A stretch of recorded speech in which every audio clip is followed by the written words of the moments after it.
Nah, sekarang kita masuk ke arus bolak-balik. Oke, pengertian dari arus bolak-balik. Sebenarnya ini nama lain dari arus bolak-balik biasa kita nyebutnya ini ya, arus AC. Nah, AC singkatan dari alternating current. Ya, alternating current. Nah, jadi dia berubah-ubah. Kemudian lawannya dari arus bolak-balik itu ada arus arah. Arus arah biasa disebutnya ini arus DC atau direct current. Nah, jadi di sebab ini kita bakalan belajar tentang ini alternating current. Nah, apa sih alternating current itu? Oke. Nah, kita secara visual ya. Jadi arus AC itu dia dibangkitkan oleh generator AC. Nah, misalnya nih ya, gue buat generator AC-nya. Nah, misalnya gini aja. Ini gue gambar loop. Nah, ini nyambung. Nah, di sini dia dipisahkan oleh ada dua ring dia, dua ring. Ini ring pertama. Nah, ini ring kedua di sini.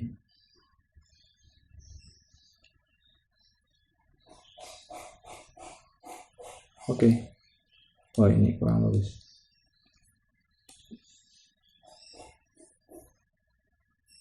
Nah, ini ring pertama.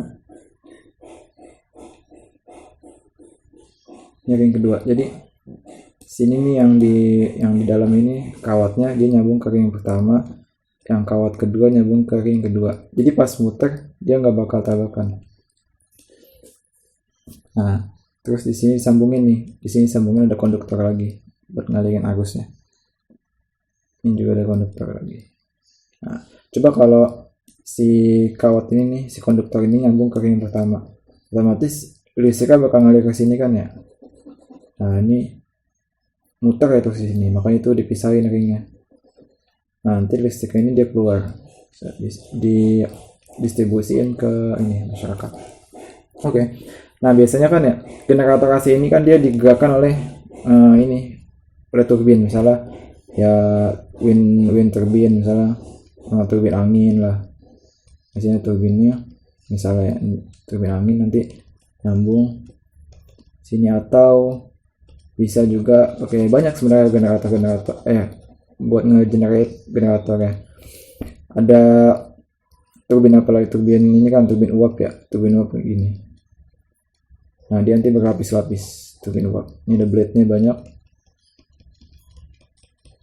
Nah, itu disambungin ke generator ya. Masih banyak lagi.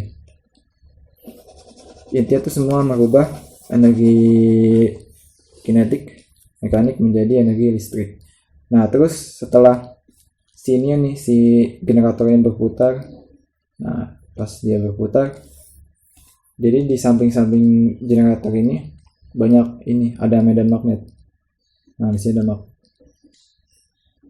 Nah, magnet itu dia dua ya, double sini. Nah, dia menciptakan medan magnet ini. Oke. Nah, sekarang gua perbagus.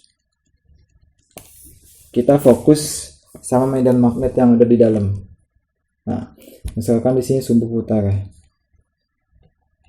Ini sumbu putar. Oke. Ini kondisi sebelum diputar. Jadi ini ada medan magnet. Kita fokus di dalam aja. Nah, medan magnet. Mau kepanjangan.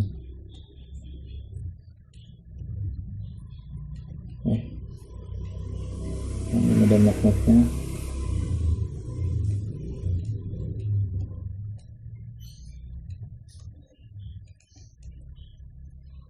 Nah, jadi pas si generator ini ini kan sebelumnya. Nah, sesuai hukum pakai tangan kanan. medan magnet kan ke bawah ya. Kita fokus di dalam ya, dalam loop nih. Kita fokus di dalam loop. Nah, berarti kita ambil sisi konduktor sebelah sini coba. Kita ambil konduktor sebelah sini.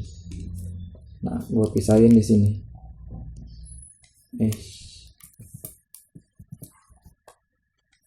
Nah, konduktornya di sini. Kemudian si medan magnet itu kemana? Dia ke dalam sini kan ya. Oke, medan listriknya kan dia ke dalam kan ya. Di sini ke dalam nih. Di sini ke dalam. Kita fokus ke bagian dalam loopnya. Nah, ketika di sini ke dalam berarti diasumsikan di sini keluar kan ya. Sini keluar. Nah, berarti kalau kondisi gimana? Sesuai aturan tangan kanan. Ini kan ya.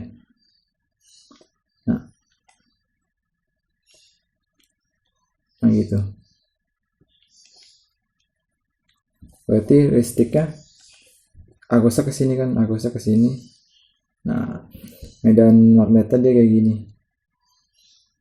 Nah, di sini cross di sini. Nah, berarti GGL ke sini dia. Nah, ini arusnya ke sini. Oke, berarti di sini bisa kita kasih nih. Nah, ini GGL ke sini dia. Berarti yang sebelah sini ke sini. Oke. Nah, gitu. Nah, ini kondisi pertama. Nah, misalkan ya si generator ini dia diputar kayak gini dia. Set. Nah, diputar kayak gini. Berarti gua buat penampang ini bagian depan nih. Di sini depan, sini belakang. Nah, gua ambil bagian depannya. Berarti ke sini. Nah, bagian depan ini sumbu putar ya. Nah, kemudian dia diputarkan ya. Nanti ada suatu saat dia kayak gini nanti.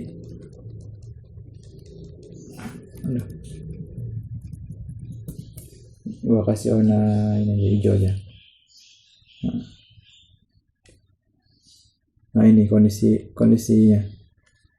Kondisi selanjutnya. Dia putar ke sini kan ya. Nah, kemudian lihat nih. Kan di sini ada medan magnet kan nih, medan magnet ke bawah.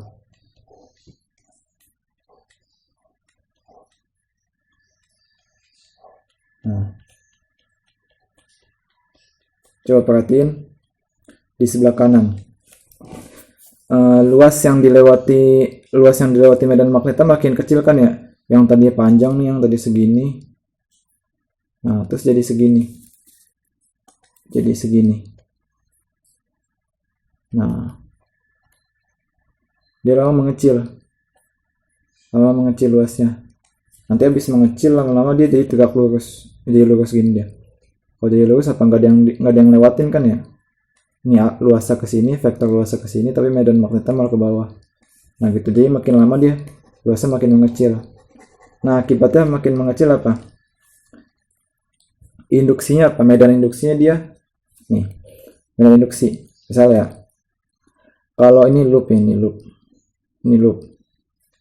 Nah ini B-nya nih, ini B medan magnetnya. Gua naikin terus. Medan induksi kan melawan kan ya, berarti untuk menyimbangi medan induksinya berlawan arah. Nah, gini. Biar seimbang. B induksinya. BIND. Nah, terus gimana nih kalau ini? Kan dia medan magnet yang melewati alasnya nih, misalnya permukaan gini kan ya. Dia makin kecil. Ini permukaannya. Tadinya dia ngelewatin semua, medan magnetnya ngelewatin semua nih. Nah, kemudian pas diputar jadi segini doang. Nanti medan magnetnya ada yang lepas nih, ada yang keluar. Nanti apa? Makin dikit kan ya medan magnetnya yang keluar. Ini ada yang masuk. Nah, terus yang di sebelah kanan nih keluar. Ketika dimiringin keluar. Nah, ini lanjut ke sini. Panjangannya lagi. Nah, akibatnya apa? Medan listriknya justru makin sedikit kan ya. Medan listriknya makin sedikit. Medan magnetnya makin sedikit. Nah, buat nyimbangin gimana? Medan induksinya searah kan ya, dia jadi searah. Ini BIND, dia searah. Nah, karena searah jadi GGL induksinya masih tetap kayak gini. Masih tetap kayak sini, kayak awal. Kayak awal, terus dia makin kecil lagi. Makin kecil makin gede. Nah, kan tadi ya listriknya dia makin kecil nih. Listrik nih sini. Ini gua hapus ya ini. Yang ini gua hapus. Nah, di sini kan ya luasnya dia makin Nah, di sini luasnya dia makin kecil, artinya B awalnya juga makin kecil. B aslinya makin kecil, buat nyimbangin si B induksinya jadi makin besar.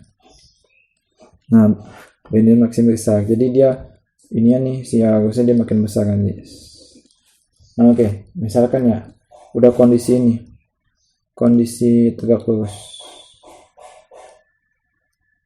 Nah, tegak lurus nih. Ini medan magnetnya kan ke bawah.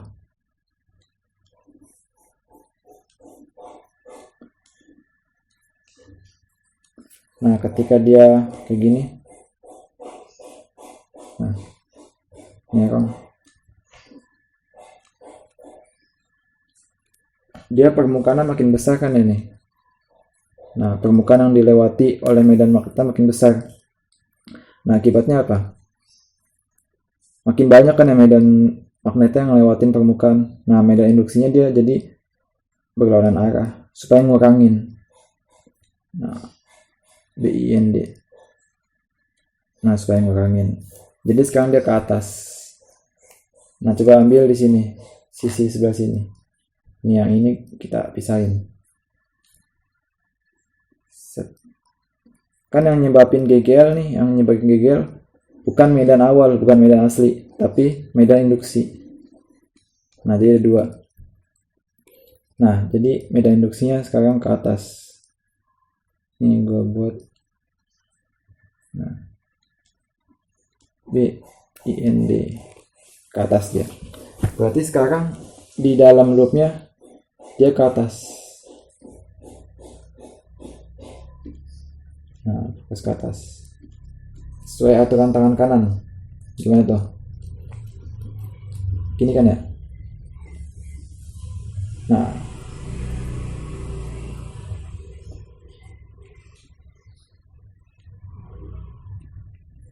jadi medan listriknya ke sini dia.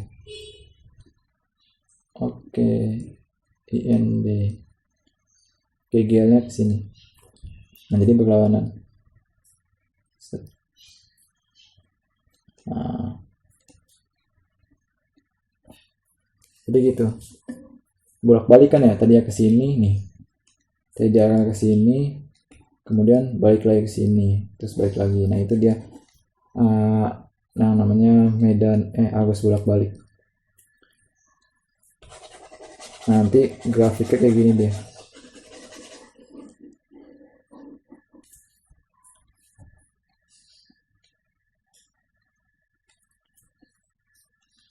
Dari 0 nih dia bentuk sinus. Nah, sinus dia. Kenapa nggak cos? Kan kalau bandul ya di video sebelumnya nih, bandul itu kan mulai dari bawah nih dia posisi bawah. Pas ditarik banget, nanti dia mencapai titik keseimbangan 0. Jadi dia cos grafiknya. Nah, tapi kalau listrik dia kan mulai dari 0 kan ya. Pertama nggak ada listrik, langsung mencapai titik maksimum, kemudian minimum. Nah, gitu, dia dimulai dari 0. Emang awalnya kan 0 lah sebelum diputar. Itu. Nah, jadi ini persamaannya. Tadi dia bentuk sinus. Tadi ya, loop dipaksa bergerak dia. Luas yang dilewati medan magnet dia semakin kecil. Makanya timbul yang namanya medan induksi. Nah, kemudian jadi kurva ini ya, persamaan GGL lagi nih. GGL sama dengan GGL max M sin omega T. Nah, gini. Berarti I-nya apa? I-nya juga sama kan ya? I max, gue gedein aja nih. Sin omega T. Nah, minus sudut fasanya. Nah, bisa jadi dia nggak sefasa sama si GGL-nya. Nah, terus yang di dalam ini nih, yang ini omeganya. Ini kita sebut biasanya ya, ini omega D. Jadi drive frekuensi sudut penggerak D ini itu driving angular frequency, driving angular frequency, jadi dia sudut penggerak. Nah, si omeganya ini pasti sama I sama ini GGL sama, pasti sama. Kenapa?